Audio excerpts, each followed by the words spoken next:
अब तक मैंने जिन गोत्रों पे शोध किया मैं नाम बता देता हूं।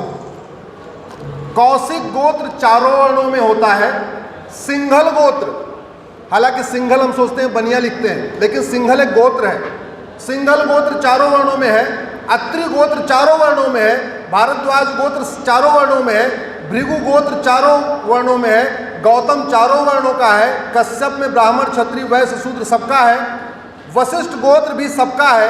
विश्वामित्र गोत्र भी सबका है। अगस्त, वत्स्य, मंड्य, मृदुल, वात्सायन, सांकृत्य, गर्ग, भार्गव, सांडिल, विश्वामित्र, सुनक, मनु, जैमिनी, उपमन्यु और सांख्य और विष्णु, इतने गोत्रों पे मैं शोध कर चुका हूं और ये सारे गोत्र मुझे चारों वर्णों में मिले।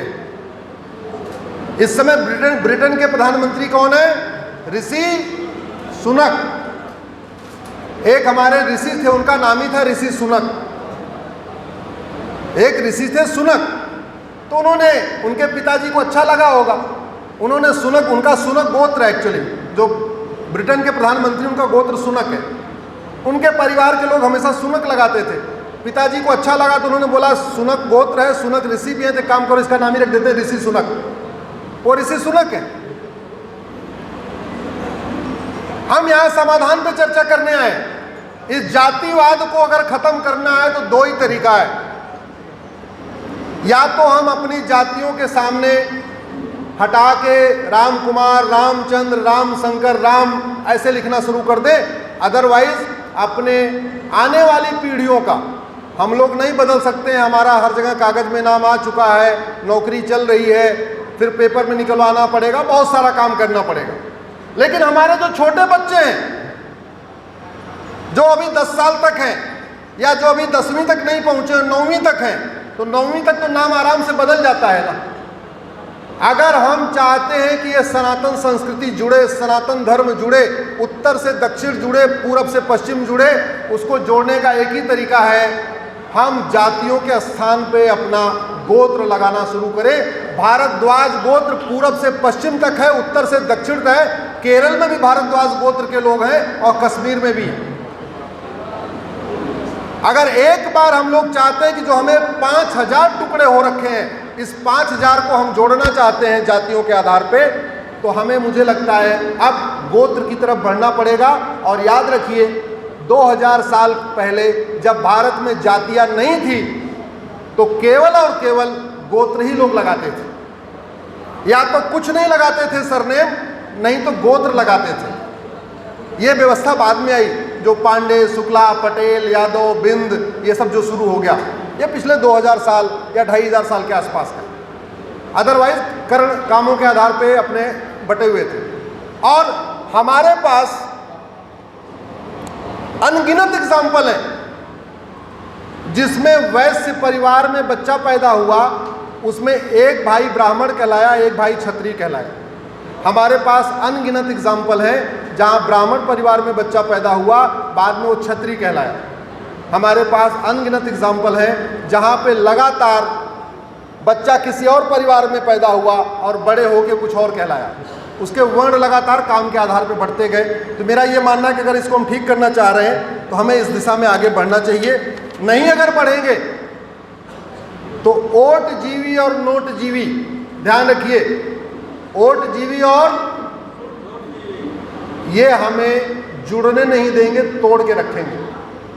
ये लगातार तोड़ रहे हैं और तोड़ने का एक ही कारण है, क्योंकि बाकी सब चीजें, ये समाजवाद, अंबेडकरवाद, गांधीवाद, लोहियावाद, ये जितने वाद हैं, इनफैक्ट ये सब जुमले हैं। ये सब क्या है? असली लक्ष्य है वोट, और असली लक्ष्य क्या है? वोट। और आज यहां सारे परशुराम जी के भक्त इकट्ठा हुए हैं। भगवान परशुराम जी को वापस हम जब पुनः स्थापित करना चाहते हैं तो इसके लिए शुरुआत हमें ही करना पड़ेगा। पहले हमें अपने घर में इसकी शुरुआत करनी पड़ेगी कि इसकी व्यवस्था क्या किया जाए। मैं एग्जाम्पल आपको बताता हूं। मुगलों के टाइम में धर्मांतरण हुआ था कि नहीं? अंग्रेजों के टाइम में हुआ था कि नहीं? आज 2023 में आपके गाजीपुर चंदौली में धर्मांतरण हो रहा है कि नहीं? जोर से बोलिए। इसका मतलब डॉक्टर तो बदले लेकिन दवा नहीं बदले। 1950 में भी धर्मांतरण हुआ, 55 में भी हुआ, 60 में भी हुआ, 70 के दशक में हुआ, 80 के दशक में हुआ, 90 के दशक में हुआ, 2000 में हुआ, 20 में हुआ और 2023 में भी धर्मांतरण हो रहा है। हो रहा है कि नहीं हो रहा है? और केवल आपके यहां नहीं हो रहा है, पूरे भारत में हो रहा है। और धर्मांतरण कैसे हो रहा है? काला जादू दिखा के, अंधविश्वास फैला के, लालच दे के, धोखा दे के, कई बार कलावा पहन के, कई बार नाम छिपा के, कई बार पहचान छिपा के, कई बार अपने डॉक्यूमेंट बदल के, और कई बार तो कैंसर जैसी बीमारियों का इलाज करने के नाम पे पूरी दुनिया में धर्मांतरण के खिलाफ बड़े कठोर कानून बने हुए। ये कोरिया में धर्मांतरण क्यों नहीं होता? ये सिंगापुर में धर्मांतरण क्यों नहीं होता? जापान में धर्मांतरण क्यों नहीं होता? जर्मनी में धर्मांतरण क्यों नहीं होता? भारत में क्यों होता है? अगर बीमारी ठीक नहीं हो रही है, इसका मतलब या तो डॉक्टर गड़बड़ है, या तो जोर से बोलिए, या तो डॉक्टर गड़बड़ है, या तो अगर मुगलों के टाइम में भी धर्मांतरण हुआ, अंग्रेजों के टाइम में भी धर्मांतरण हुआ, कांग्रेस के राज में भी धर्मांतरण हुआ, बीजेपी के राज में भी धर्मांतरण हो रहा है, तो डॉक्टर तो बदल रहे लगातार, लेकिन क्या नहीं बदल रही है? दवा। और ध्यान रखिए, बीमारी डॉक्टर ठीक नहीं करता, यह हम लोगों को बहुत बड़ी गलतफहमी है। बीमारी डॉक्टर ठीक नहीं करता, डॉक्टर आपके शरीर में नहीं जाता, शरीर में क्या जाती है? दवा। तो पिछले 75 साल से हम डॉक्टर तो बदल रहे, लेकिन दवा नहीं बदली, और डॉक्टर बदले दवा नहीं बदली, इसीलिए न घूसखोरी कम हुई, न जमाखोरी कम हुई, न मिलावटखोरी कम हुई, न कालाबाजारी कम हुई, न नशा तस्करी कम हुई, न मानव तस्करी कम हुई, न सोना तस्करी कम हुई, न चंदन तस्करी कम हुई, न जातिवाद खत्म हुआ, न भाषावाद खत्म हुआ, न क्षेत्रवाद खत्म हुआ, न अलगाववाद खत्म हुआ, न माओवाद खत्म हुआ, न नक्सलवाद खत्म हुआ, न कट्टरवाद खत्म हुआ, न रोहिंग्या घुसपैठ खत्म हुई, न बांग्लादेशी घुसपैठ खत्म हुई, न धर्मांतरण खत्म हुआ, न जिहाद खत्म हुआ, न मजहबी उन्माद खत्म हुआ, न अवैध निर्माण रुक गया क्या? जोर से बोलिए जरा। क्यों? क्योंकि डॉक्टर तो बदले, हॉस्पिटल भी बदली, डॉक्टर भी बदले, लेकिन दवा। हॉस्पिटल का मतलब पॉलिटिकल पार्टी, हॉस्पिटल का मतलब पॉलिटिकल, डॉक्टर का मतलब सांसद विधायक।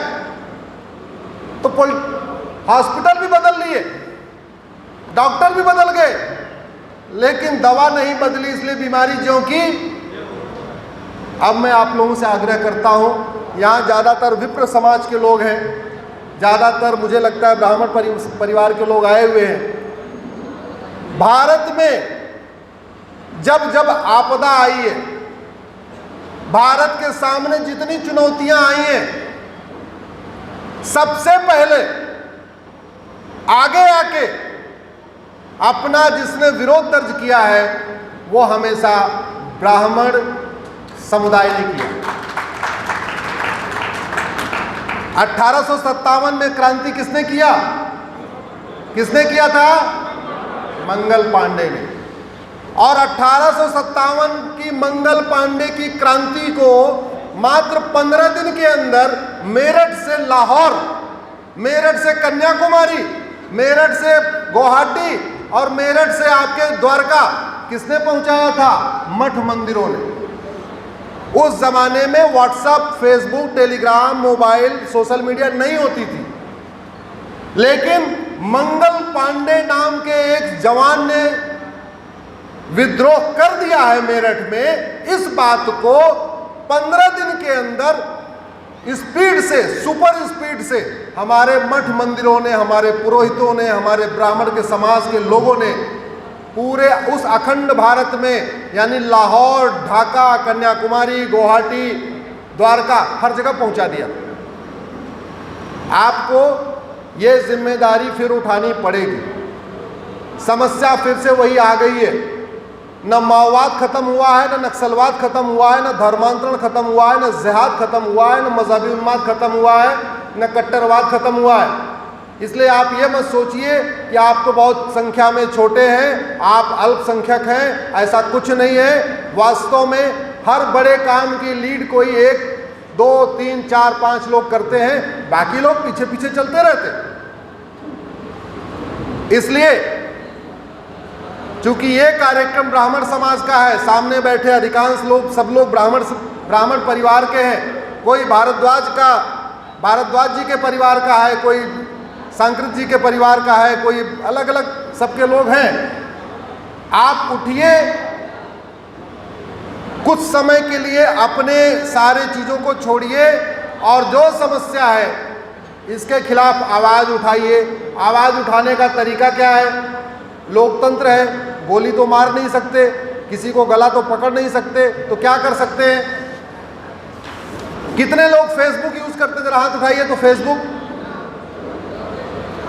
अब फेसबुक पे बिना कोई संकोच किए